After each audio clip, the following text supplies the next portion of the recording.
Estudo para as células. Igreja Batista, Graça e Paz. Estudo 1, lição 5. O cuidado de Deus. Palavra introdutória.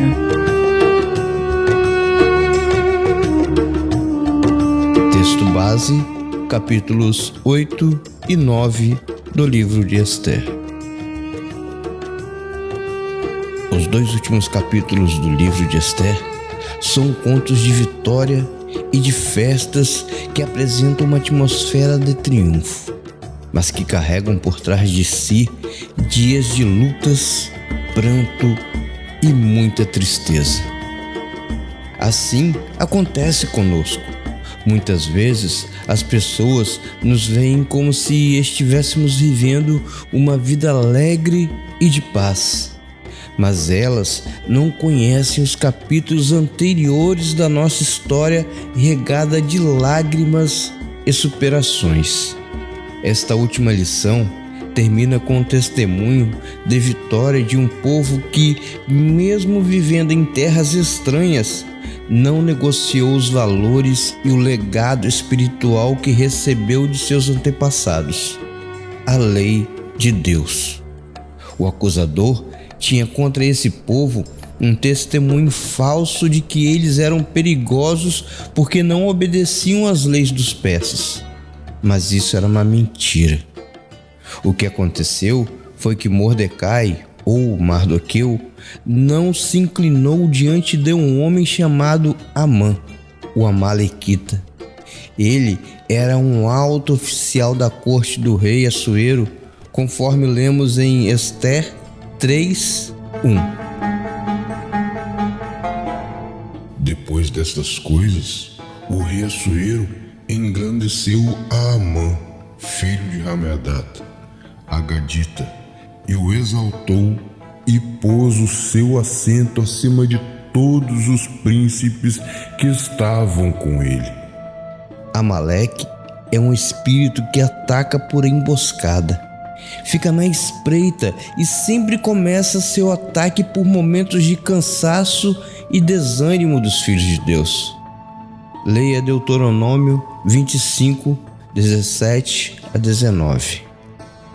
Lembrem daquilo que os amalequitas fizeram quando vocês estavam saindo do Egito.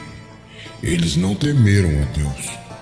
E quando vocês estavam cansados e desanimados, eles os atacaram de surpresa e mataram os mais fracos, que estavam vindo atrás dos outros.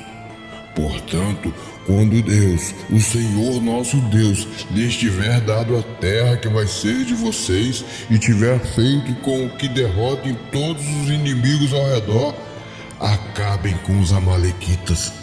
Matem todos, para que ninguém lembre mais deles. Não esqueçam essa ordem.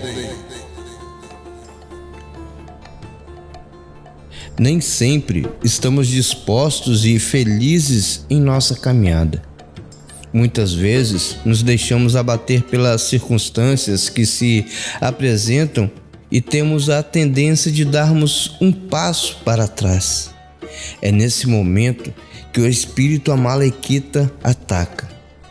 Sua tática é a mesma. Por isso, a palavra afirma que sempre haverá guerra entre Deus e Amaleque. É triste quando vemos pessoas que estavam tão dispostas no serviço a Deus, eram alegres, vibrantes com a obra do Eterno, mas por diversas circunstâncias que surgem, como decepções com pessoas, perda financeira, enfermidade ou problema conjugal, se enfraquecem. É nítido o comportamento de pessoas que estão sendo atacadas por esse espírito aproveitador. Elas desistiram das promessas de Deus em sua vida, porque deixaram o desânimo tomar conta de suas emoções. Mas Deus disse: lute contra esse espírito amalequita, não desista, haverá guerra para sempre. mas não podemos retroceder na caminhada e nem desistir daquilo que nos liga à nossa missão. O apóstolo Paulo diz que a nossa luta é contra esse espírito, não a luta de carne com carne e nem de sangue com sangue, é uma luta espiritual. É nesse momento que muitos têm perdido a batalha, pois estão focando o inimigo errado. As pessoas e as circunstâncias não são o inimigo. Temos que mudar nossa estratégia de luta. Antes que os judeus vencessem seus inimigos nos dias 14 e 15 do mês de Adar, como está escrito nos capítulos 9 e 10 do livro de Esté, eles venceram o espírito de Amaleque no mundo espiritual, numa luta de 3 dias, com armas espirituais, que são jejum e oração. Quando forem enfrentar os representantes desse espírito que estavam na carne, a vitória foi avassaladora. Porque as armas da nossa milícia não são carnais, mas sim poderosas em Deus para a destruição das fortalezas, destruindo os conselhos e toda a altivez que se levanta contra o conhecimento de Deus, e levando cativo todo o entendimento à obediência de Cristo. 2 Coríntios 10, 4 e 5. Se enfrentamos esse espírito recuando e entregando a missão que recebemos de Deus, vai ser fracasso na certa. Somos salvos porque o sangue de Jesus nos desvincula do pecado. Mas, em contrapartida, o que nos mantém salvos é o nosso vínculo com esse sangue através do cumprimento da missão que Ele nos dá quando o recebemos. Quando aceitamos Jesus, todos nós recebemos o perdão e uma missão. Muitos querem ficar apenas com perdão e desistem da missão durante a caminhada. O que nos mantém firmes na nossa trajetória com Deus é a visão que temos da nossa missão. Tudo que o diabo quer fazer na vida de um cristão é tirar dele a visão do reino de Deus com seus desafios e lutas. Pois, tirando a visão, ele também consegue tirar a missão, isto é, aquilo que temos que fazer. Tirando a missão, ele consegue roubar também a unção, ou seja, a graça e a alegria. Ao tirar a unção, ele rouba as forças e nos impede de continuar lutando. É assim que começamos a ficar para trás e somos atacados pelo espírito de Amaleque. Foi exatamente a visão que Mordecai tinha sobre o Deus de Israel que o manteve firme na missão de não se encurvar diante de um amalequita, e isso lhe deu a unção e forças para enfrentar aquele inimigo e sair vitorioso para, juntamente com seu povo, celebrar a vitória.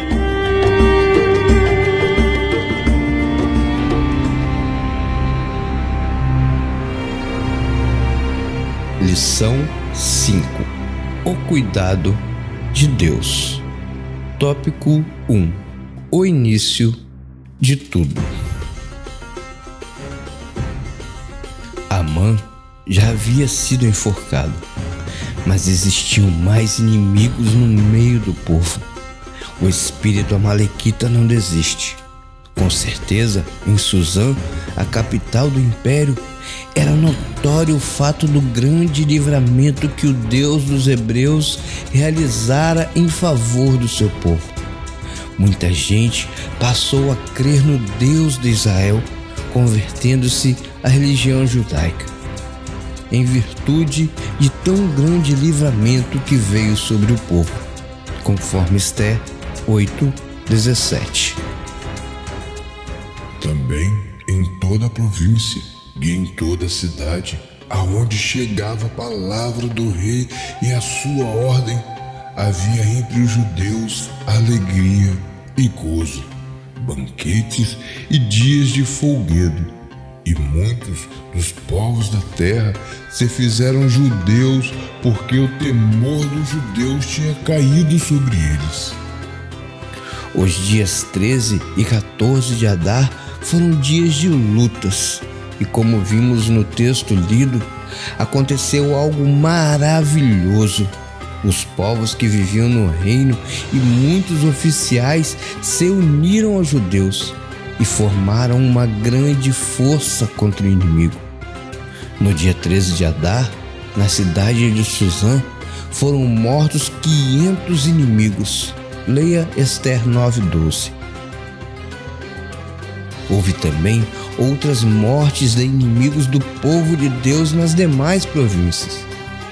O ponto central aqui é entender que, se não fosse a intervenção de Deus nessa história, a força dos que se uniram aos judeus estaria a favor do inimigo do povo, e todos, em tese, teriam lutado a favor de Amã. Vejamos o que nos diz Provérbios 16:7.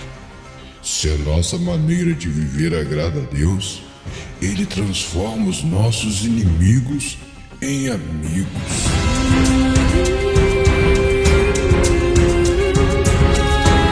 Tópico 2.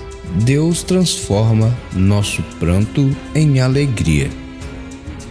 Devemos ter maturidade espiritual para esperar o tempo certo para Deus agir em nossa vida. Ele será sempre o nosso socorro bem presente na hora da angústia e o nosso esconderijo nos dias de tribulações. Mas existe um tempo determinado para tudo. Antes de vermos as promessas de Deus se cumprirem em nossas vidas, vamos enfrentar tempos de guerra. Foi assim com Abraão. Antes de ver o cumprimento da promessa, ele precisou encarar uma caminhada de 3 dias com o cutelo na mão.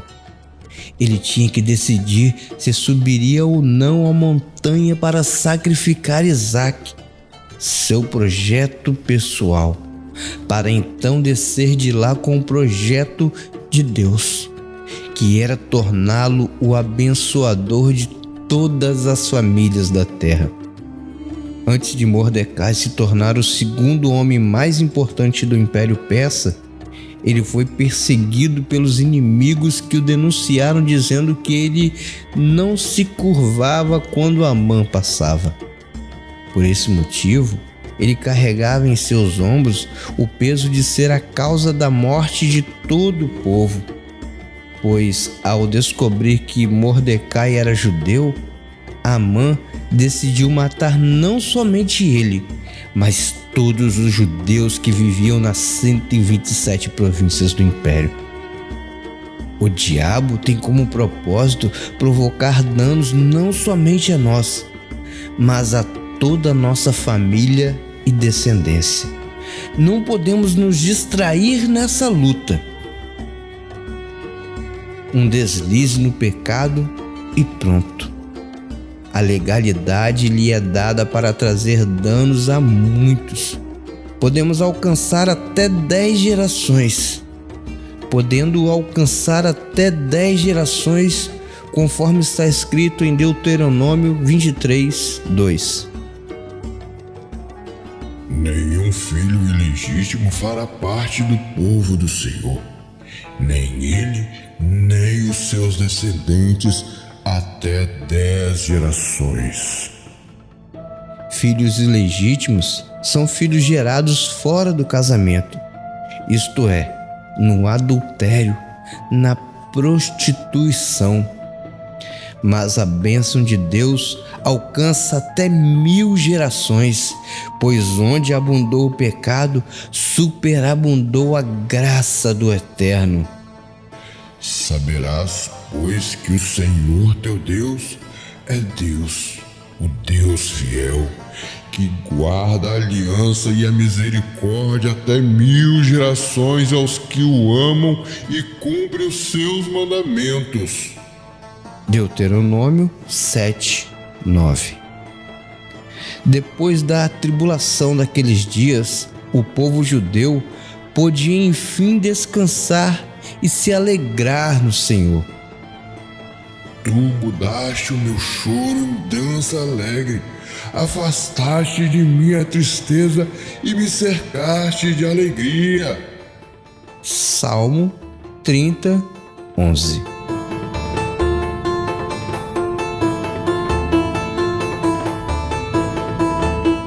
Tópico 3. Um memorial. Um grande feito de Deus requer um memorial para jamais esquecermos o que Ele fez nas nossas vidas e na nossa história. Amã tirou a sorte, chamada de Pur, e marcou para o dia 13 de Adar o sacrifício de todo o povo judeu. Mas depois de tão grande livramento e honra de Deus para com os seus, foi criado um memorial chamado Festa de Purim.